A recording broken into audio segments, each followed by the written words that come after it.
इस वीडियो में पास हम लोग पढ़ने वाले क्लास 10th जीव विज्ञान का चैप्टर नंबर 1 जिसका नाम है जैव प्रक्रम। मेरे प्यास तो अगर इस वीडियो में थोड़ा सा प्यास तो अपना टाइम दे देते हैं ना, तो आपको कोई फिर मैडम सर से पढ़ने की ज़रूरत नहीं है। और आपका एग्जाम में प्यास तो 2027 में है। आपका सपना है सर जी साइंस में 100 में 100 नंबर लाने के लिए, तो मेरे पास तो क्या गलती नहीं कीजिएगा तो आपका 100 में 100 आएगा। अब बहुत सारे बच्चे को लगता होगा सर जी साइंस में 100 में 100 आता है, तो बिल्कुल मेरे पास तो मेरे पिछले साल एक बच्चा का पास तो 100 में 100 आया था। इस बार मेरे ऑफलाइन में 96 नंबर हाईएस्ट नंबर आया है, ठीक है, साइंस में। ठीक है मेरे पास तो बस हम जो कहेंगे वो कर लीजिएगा मेरे पास तो आपका 100 में 100 सपना लेके चलिए, और ये जरूर होता है। और नहीं आपको विश्वास है तो मेरे पास तो यूट्यूब पर ही शॉर्ट वीडियो में अपलोड होगा, आप देखिएगा। मैथ साइंस में 100 में 100 आया था, ठीक ना।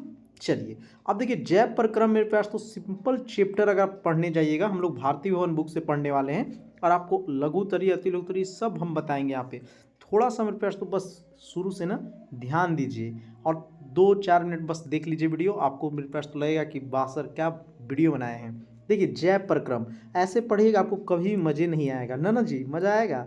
देखिए ये पोषण दिया गया है, श्वसन दिया गया है, हम सबको मेरे पास तो निचोड़ निकाले हैं। बोलिए सर जी क्या मतलब, एक जो नोट्स तैयार होता है ना वो हम उसमें आपको बता देंगे कि उत्सर्जन क्या है, जनन क्या है, ठीक है, स्वपोषी, देखिए स्वपोषण क्या है, परपोषण क्या है, सब चीज़ का अलग से हम बताएंगे। पोषण क्या है ऐसे पढ़िएगा ना प्रश्न तो किताबी भाषा आपको मिलेगा, प्लस में आपसे याद नहीं होगा, प्लस में आप ना एक ढांचा के रूप में नहीं पढ़ पाइएगा। तो ये आपके बुक था, अगर नहीं है आपके पास मेरे पास तो कोई दिक्कत नहीं जी, डाल देंगे इसको टेलीग्राम पे, आप लोग ज्वाइन कर लीजिए। आप देखिए सबसे मोस्ट इंपॉर्टेंट होता है ना ये इसका अति लघुतरीय।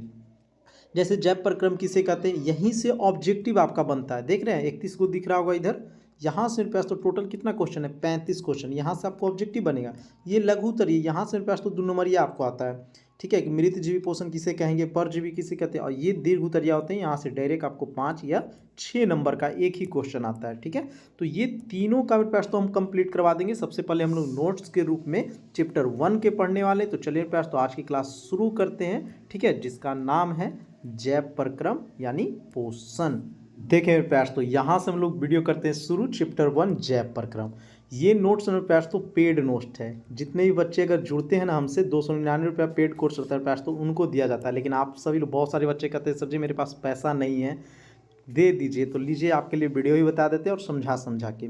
जैव प्रक्रम सिंपल समझिएगा प्यास तो वे सारी क्रियाएं जिसके द्वारा जीव अपने जीवन की सारी क्रियाएं को संपादित करती है।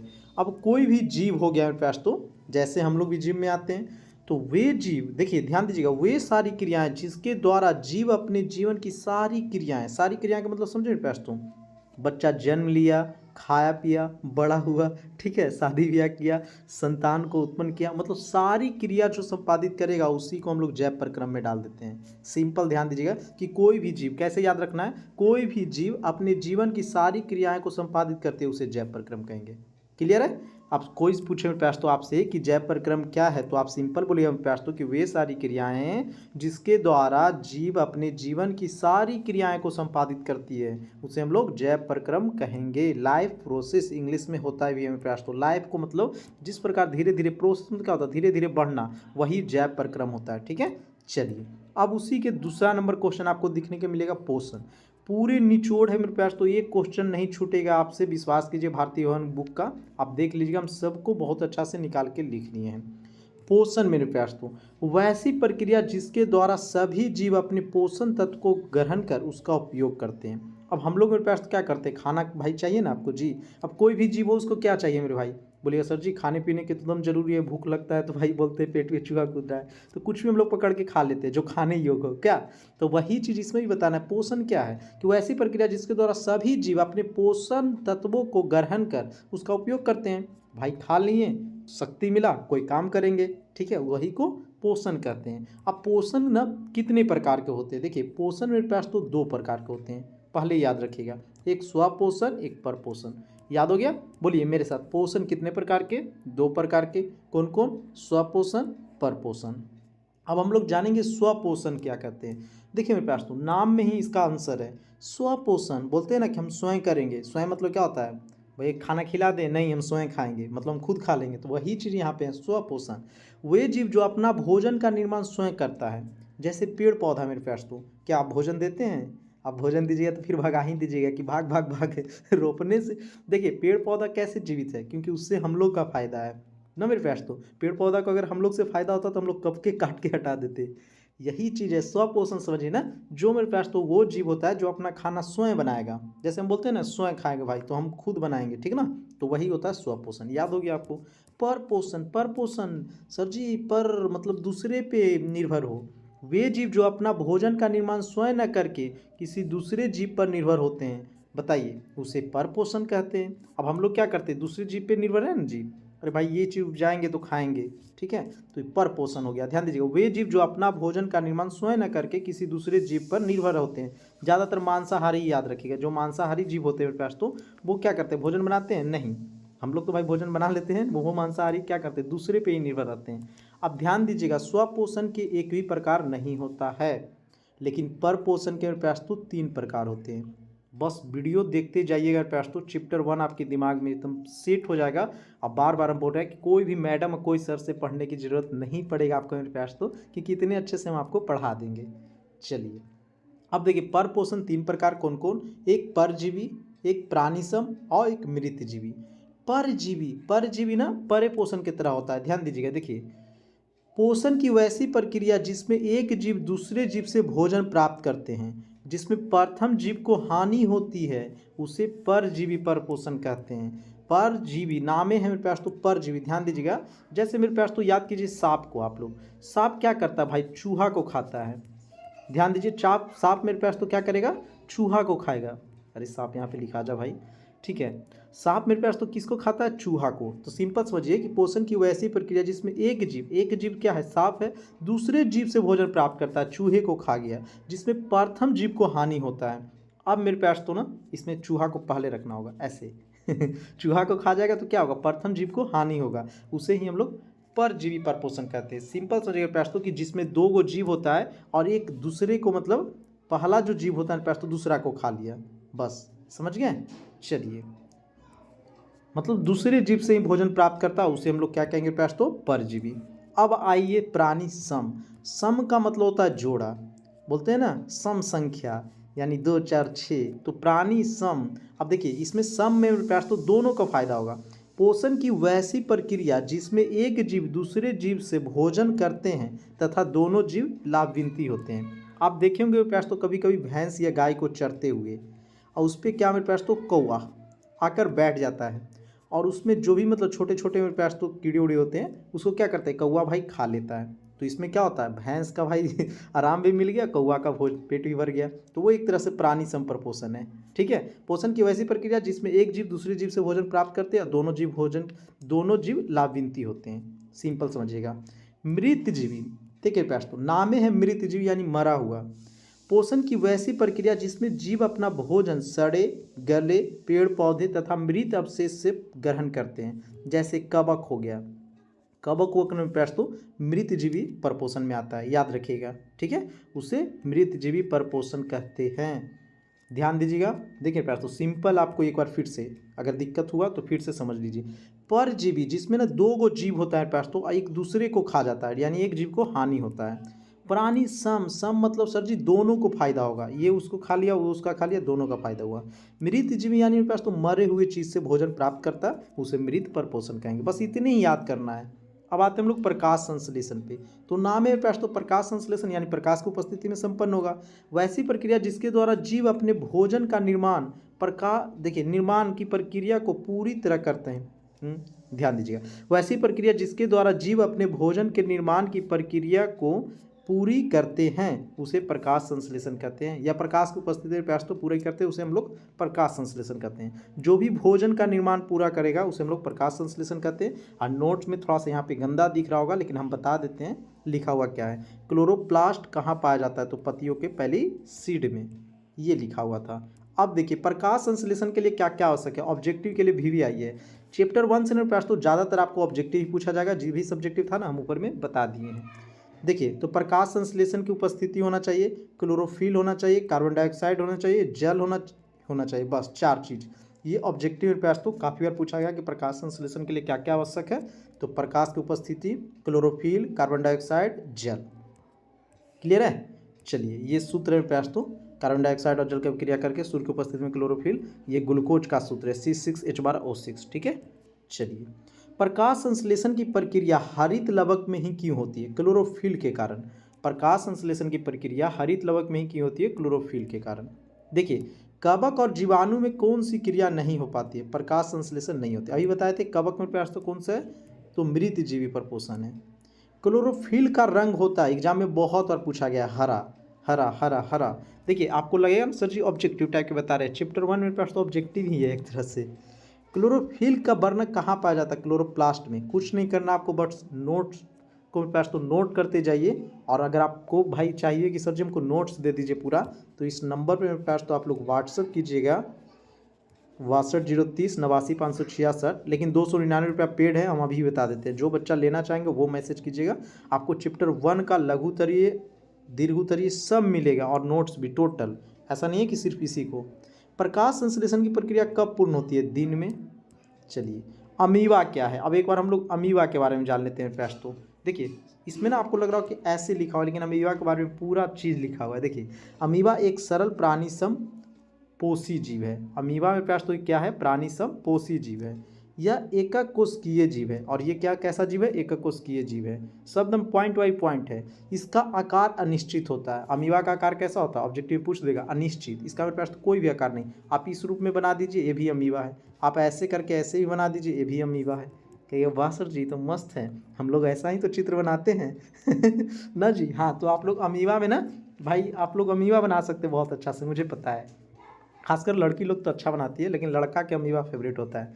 अमीबा अपना भोजन कुटपाद द्वारा पकड़ता है। और आपसे कोई भी पूछ दे कि अमीबा अपना भोजन किसके द्वारा पकड़ता है? कुटपाद के द्वारा। और पाचन रसधानी में करता है। देखिए ये सब मेरे पास एकदम पॉइंट बाई पॉइंट लिख दिए हैं।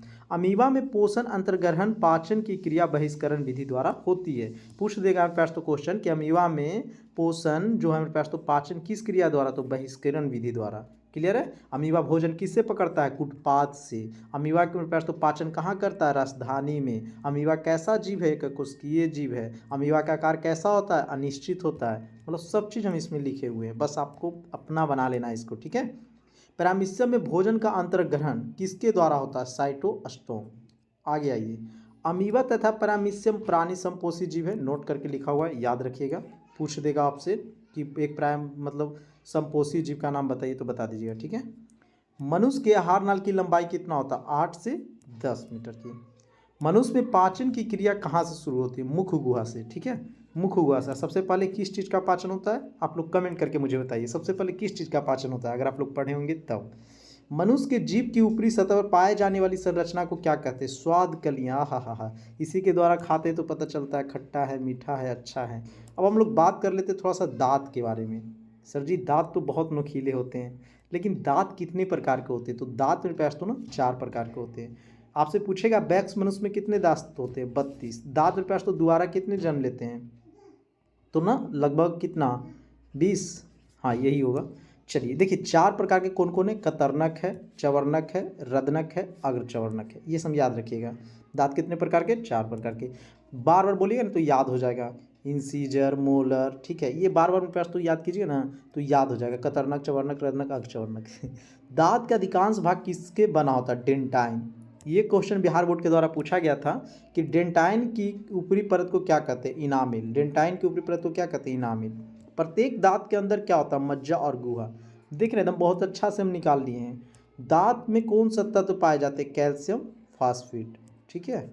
चलिए, मनुष्य के मुख गुहा में कितनी जोड़ी लार ग्रंथि? अब हम लोग पेट उट के बारे में आ जाते हैं। तो 3 जोड़ी लार ग्रंथि पाई जाती है मेरे पास तो। एक पेरोडिट लार ग्रंथि, सबमेंडुलर, और एक मेरे पास तो सबलिंगुअल। याद रखिएगा, थोड़ा सा नाम टेढ़ा टेढ़ा मिलेगा बट याद कीजिएगा तो याद हो जाता है। ठीक है। दंत अस्थि क्षय क्या है? देखिए, जब हम भोजन के रूप में चिपचिपे तथा मीठे पदार्थ को अधिक सेवन कर लेते हैं तो हमारे दंत पे पास तो, ठीक है, दंत प्लंग की परत दर परत चढ़ता जाता है, जिसे हम लोग दंत अस्थिक्षय कहते हैं। अब मेरे पास तो देखे होंगे बच्चा को आप लोग, सबसे अच्छा ना दंत अस्थिक्षय का मतलब दांत को झरना। तो सिंपल बच्चा को देखिएगा, चिपचिपा मतलब मेरे पास तो चॉकलेट ज़्यादा खाते हैं, कहते हैं ना कि चॉकलेट खाने से दांत टूट जाता है। तो क्या होता है? तो बार बार जब चिपचिपा तथा मीठे पदार्थ को अधिक सेवन करेंगे ना तो हमारे दंत पर पास तो दंत प्लांग की परत दर परत चढ़ता जाता है, ठीक ना, और जिससे हम लोग का दंत क्या होता है, अस्थि क्षय हो जाता है। बस यही करना है आपको। बैक्स मनुष्य में कितने दांत होते हैं, 32, अभी बता दिए। ग्रसनी में कितने छेद होते हैं, तो ग्रसनी में पास तो 2 छेद, एक निगल द्वार एक कंठ द्वार, एक निगल द्वार एक कंठ द्वार। आप देखिए जिस प्रकार लिखा है ना, अपना कॉपी में लिख लीजिए और सुबह शाम मेरे पास तो बस एक एक बार पढ़ते जाइएगा। नहीं बोलिएगा कि सर जी हमको याद नहीं हो रहा, आप याद मत कीजिए ना, 10 दिन लगातार पढ़िए, 11वां दिन आपको टोटल छप जाएगा। देखिए कंठ द्वार के आगे पट्टी जैसी रचना होती है, उसे क्या कहेंगे, एपिग्लॉटिस। एपिग्लॉटिस। लार से सना हुआ भोजन पास तो निगल द्वार द्वारा कहाँ जाता है, ग्रास नली में। चैप्टर 1 को हम लोग संपूर्ण पढ़ने वाले हैं। वीडियो थोड़ा सा लंबा हो जाए तो हो जाए, लेकिन बहुत अच्छा से हम आपको बता देंगे, और क्या पढ़ना है नहीं पढ़ना है लास्ट में हम आपको बता देंगे। अति लघुत्तरीय लघुत्तरीय कैसे करना है आपको। ग्रास नली के दीवार में सिकुड़ने और फैलने की क्रिया को कर्माकुंचल कहते हैं। देखिए आपसे क्वेश्चन पूछेगा मेरे पास तो कर्माकुंचल क्या है, तो कहिएगा ग्रास नली के दीवार को सिकुड़ने और फैलने, ठीक है, तो उसी को हम लोग कर्माकुंचल कहते हैं। अमाशय के कितने भाग होते हैं, अमाशय के 2 भाग, एक कार्डियक और एक पाइलोरिक। अब देखिए कार्डियक और पाइलोरी के बीच के भाग को क्या कहते हैं, डायरेक्ट याद रखिएगा, फुंडिक। एग्जाम में पूछा गया है, कार्डियक और पाइलोरी के बीच के भाग को क्या कहेंगे, फुंडिक। अमाशय ग्रंथि जठर रस में कितनी कोशिकाएं होती है। अब देखिए अमाशय ग्रंथि में तो 3 कोशिकाएं, म्यूकस भित्तीय जाइमोजिन, म्यूकस भित्तीय जाइमोजिन। बार बार बोलिए ना, याद हो जाएगा, ऑफलाइन में हम याद करवा देते हैं, विश्वास कीजिए आपको याद हो जाएगा। जठर रस में क्या क्या पाए जाते हैं, तो हाइड्रोक्लोरिकम, म्यूकस तथा पेप्सिनोजेन। अब देखिए चैप्टर 1 जैसे पास तो हम लोग फर्स्ट दिन पढ़ाते हैं तो यहाँ तक रोक देते हैं, लेकिन हम लोग को वीडियो थोड़ा सा खत्म करना है, क्योंकि मेरे पास तो एक ही वीडियो में हम लोग खत्म कर देंगे चैप्टर 1, अच्छा रहेगा आपके लिए भी। मनुष्य में पाचन के लिए विशेष अंग को क्या कहेंगे, अमाशय। थोड़ा सा तेजी में चलते हैं। देखिए पैप्सिन भोजन को प्रोटीन पर कार्य करके उसे पेप्टॉन में बदल देता है। क्वेश्चन आता है एग्जाम में पास तो कि पैप्सिन भोजन को किस में बदल देता है, प्रोटीन पर कार्य करके पेप्टॉन पे। मनुष्य के अमाशय में प्रतिदिन लगभग 3 लीटर जठर रस का स्राव होता है। अब देखिए एक पेंटिकल्चर है, थोड़ा सा बड़ा है, ध्यान दीजिएगा। आपको पेट में पास तो कभी कभी दर्द हुआ होगा एक साइड में बहुत कस के, वो वही पेंटिकल्चर। देखिए अमाशय के दीवार पर होने वाले घाव को पेंटिकल्चर कहते हैं। यह लंबे समय तक भूखे रहने पर तथा दूषित खाद्य पदार्थ को सेवन करने से होता है। आप लंबे समय तक खाना नहीं खाइएगा पास तो आपको एक साइड में दर्द होने लगता है, तो वहाँ पे एक घाव उत्पन्न होता है, उसी को हम लोग पेंटिकल्चर कहते हैं, ठीक है। और यह खराब खाना खा लीजिए, मेरे पास तो 2 दिन वाला रखा हुआ, तो आपका पेट में दर्द होने लगता है, उसे कोई हम लोग पेंटिकल्चर कहते हैं। बसा के आंशिक पाचन किसके द्वारा होता है, gastric lipase. Most VVI question exam में कई बार आ गया है। बसा का आंशिक पाचन किसके द्वारा होता है, गैस्ट्रिक लाइपेज के द्वारा। अमाशय में भोजन जब लेई गाढ़े के रूप में होता है उसे क्या कहते हैं, कायम कहते हैं। छोटी आंत के बारे में जान लेते हैं। देखिए नाम है छोटा, लेकिन मेरे पास तो बड़ी आंत से भी ये बड़ी है। छोटी आंत के आहार नाल सबसे लंबी भाग है, इसका आकार मेरे पास तो बेलनाकार होता है और इसका लंबाई 6 मीटर से तथा चौड़ाई 2.5 सेंटीमीटर होता है। ये याद रखिएगा छोटी आंत के बारे में, ठीक है। मनुष्य के आहार नाल के मुख्य भाग क्या होता है, छोटी आंत। और सबसे अधिक मेरे पास तो पाचन मतलब पाचन की क्रिया पूर्ण कहाँ होती है, छोटी आंत में। देखिए भोजन के पूर्ण पाचन कहाँ होता है, छोटी आंत में। छोटी आंत में भोजन के पाचन किसके द्वारा होता है, पीत रस, जठर रस, पेप्सिन और जाइमोजिन के द्वारा। छोटी आंत के कितने भाग है, 3 भाग है, ग्रहणी, जेजुनम, इलियम। ग्रहणी, जेजुनम, इलियम, या बोलिए मेरे साथ, ग्रहणी, जेजुनम, इलियम, ठीक है। चलिए यकृत के बारे में जानते हैं। तो शरीर के सबसे बड़ा ग्रंथि कौन है, यकृत, जिसको लीवर बोलते हैं। शरीर के सबसे बड़ी ग्रंथि है, इसका आकार मेरे पास तो कम से कम 1.5 kg होता है। यकृत कोशिकाएं में किसका स्राव होता है, पीत का। एग्जाम में भी काफ़ी बार आया है। पीत नामक एंजाइम मेरे पास तो पित्ताशय में बदल जाता है, याद रखिएगा। देखिए अमाशय के ठीक नीचे ग्रहणी से घिरे हुए पीले रंग के ग्रंथि को क्या कहेंगे, आग्नेयाशय कहते हैं, आग्नेयाशय। चलिए ज़्यादा वीडियो नहीं होगा, लंबा खत्म होने वाला है।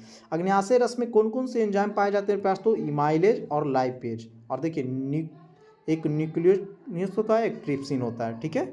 चलिए पचे हुए भोजन का अवशोषण किसके द्वारा होता है, इलियम का बिलाई। ये भी क्वेश्चन अच्छा है, इसको भी बार बार याद कर लीजिएगा आप लोग। बड़ी आंत के कितने भाग होते हैं, देखिए छोटी आंत के भी बताया 3, बड़ी आंत के 2 ही होता है, एक कोलन होता है, एक मलाशय, इसी को हम लोग रेक्टम बोलते हैं।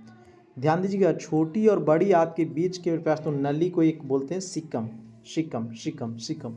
मनुष्य के अवशेषी अंग, मोस्ट वीवीआई मेरे पास तो कई बार पूछे गए हैं एग्जाम में कि मनुष्य के अवशेषी अंग क्या है, अपेंडिक्स, अपेंडिक्स। कोलन देखिए पास तो जो बड़ी आंत होता है ना, उसका कोलन कितने प्रकार के होते हैं, 3 प्रकार के, ऊपरीगामी कोलन, अनुप्रस्थ कोलन, अधोगामी कोलन, ठीक है। अस्थायी तौर पर अपचा भोजन, जो अपचा भोजन में पास तो जो हम लोग को खाना नहीं पचता, शादी ब्याह में कसते खा लेते हैं, देखेंगे ना, आप लोग भी खाते होंगे दवा की। तो वो अपचा भोजन होता है कहाँ पे रहता है, मलाशय या रेक्टम में। ग्वारछत्ता में किस प्रकार के पोषण पाया जाता है, तो मृतिज में ही पाया जाता है। देखिए वायुमंडल में प्रयास तो CO2 तो 0.03%, ठीक है, याद रखिएगा।